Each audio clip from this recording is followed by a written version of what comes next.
అందరికీ నమస్కారం. అంతర్ముఖయానంలోకి స్వాగతం. సరైన ధ్యానం. ఈ విషయం షణ్ముఖానంద గారు రచించిన అంతర్ముఖయానం అనే పుస్తకంలో నుంచి చదవబడుతున్నది. సరైన ధ్యానం మన పట్ల ఇతరులు మంచిగా ఉండడం, ఇతరుల పట్ల మనం మంచిగా ఉండడం అనేది మన ప్రవర్తనను బట్టి ఉంటుంది. మన ప్రవర్తన మన మానసిక స్థితిని బట్టి ఉంటుంది. మన మానసిక స్థితి మానసిక కారకాల అంటే ఫ్యాక్టర్స్ మీద ఆధారపడి ఉంటుంది. ఈ మానసిక కారకాలు రెండు రకాలు. మొదటిది కుశల అంటే మంచి కారకాలు, ప్రేమ, సకల జీవుల పట్ల దయ, క్షమాగుణం, కరుణ, స్నేహభావం, సతి, అప్రమత్తత మొదలైనవి. రెండోది అకుశల చెడ్డ కారకాలు, ద్వేషం, కోపం, హింసాత్మకత, స్వార్థం, పరధ్యానం, అనైతికత మొదలైనవి.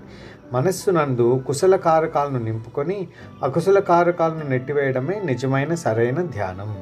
ఈ విషయం కనుక మీకు నచ్చినట్లయితే షణ్ముఖానంద గారు రచించిన అంతర్ముఖయానం, నేటి సమాజానికి బుద్ధుని ధర్మం, ఈ రెండు పుస్తకాలు కావాలనుకున్న వాళ్ళు పుస్తకానికి 240 రూపాయలు చొప్పున 9848368290 ఈ నెంబర్కి ఫోన్పే కానీ జీపే కానీ చేసి అదే నెంబర్కి గల వాట్సాప్లో మీ పోస్టల్ అడ్రస్ కనుక పెడితే నేను వెంటనే పుస్తకాలని కానీ వెంటనే పోస్ట్ చేయగలను. అలానే కామెంట్ సెక్షన్లో మీకు ఆందోళన గురించి కానీ, కోపం గురించి కానీ, మనసు కానీ, ధ్యానం కానీ ఇలా దేని గురించి అయినా తెలుసుకోవాలనుకుంటే, దేని గురించి తెలుసుకోవాలని ఉందో అది కింద కామెంట్ సెక్షన్లో కనుక తెలియపరిస్తే మేము వెంటనే షణ్ముఖానంద గారు రచించిన ఈ 2 పుస్తకాల్లో నుంచి మీరు ఏదైతే కామెంట్ పెట్టారో ఆ విషయానికి సంబంధించి మేము వీడియో చేయగలం. ధన్యవాదాలు.